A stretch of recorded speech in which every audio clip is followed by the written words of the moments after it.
Hello guys, ito po si Ramsel Vlogger. Tuturuan ko po kayo kung paano makuha agad ang 1,000 subscribers sa loob lang ng 2 weeks. Ang YouTube channel ko guys ay kakagawa ko pa lang guys. May technique pala para mas mabilis kayo makadami ng subscriber. Tuturuan ko kayo guys, tapusin nyo hanggang dulo. Punta po tayo sa may YouTube app natin guys. Ayan. I-scroll natin konti para lumakas ang signal. I-tap natin itong yung gitna. Punta tayo sa may create a short videos. Ayan. Antay lang po guys. Medyo mahina ang signal. Pasensya na po. Ayan.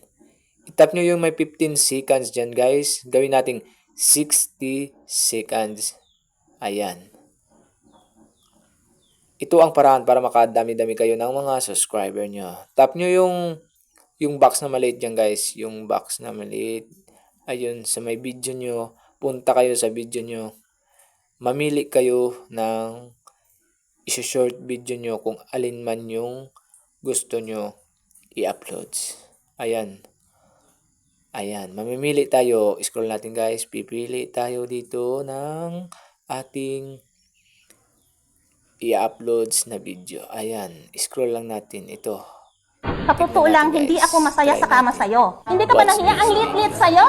Tapos hindi ka marunong magdala sa kama? Hindi siya marunong magromansa eh. Direct, patong diretso, pasok. Tapos ang gusto niya pa sa akin, maghiyaw-hiyaw. Parang ganyan lang guys. 60 seconds lang guys. Sa totoo lang. Gagawa kayo ng short video nyo. Ayan. Kung gusto nyo yan, i-upload nyo guys. I-tap nyo lang yung done. Ayan, may done naman dyan guys. Tapos, processing pa guys. Antayin lang natin guys kasi mahina signal.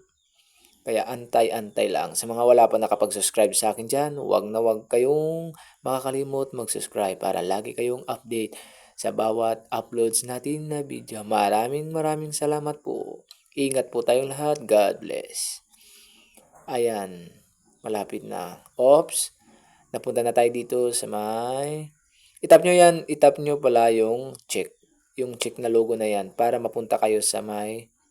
Sa totoo lang, hindi ako masaya sa kama sa'yo. Hindi ka ba nahiya? Ang lit-lit sa'yo? Tapos hindi ka marunong magdala sa... Talagang desidido ka ba talaga na yan i-uploads mo? Okay, tap next. Ayan, ito na po dito yung title, caption your short video. Kailangan guys, ganda-gandahan natin yung ating title. Yung related talaga sa ginawa mong video or what else dyan. Ayan, gandahan natin yung caption para mas maraming makapansin sa ating short video. Kasi be my experience, dito talaga ako nakadami-dami ng subscribers. Sa loob lang ng 2 weeks guys, nakuha ko agad ang 1,000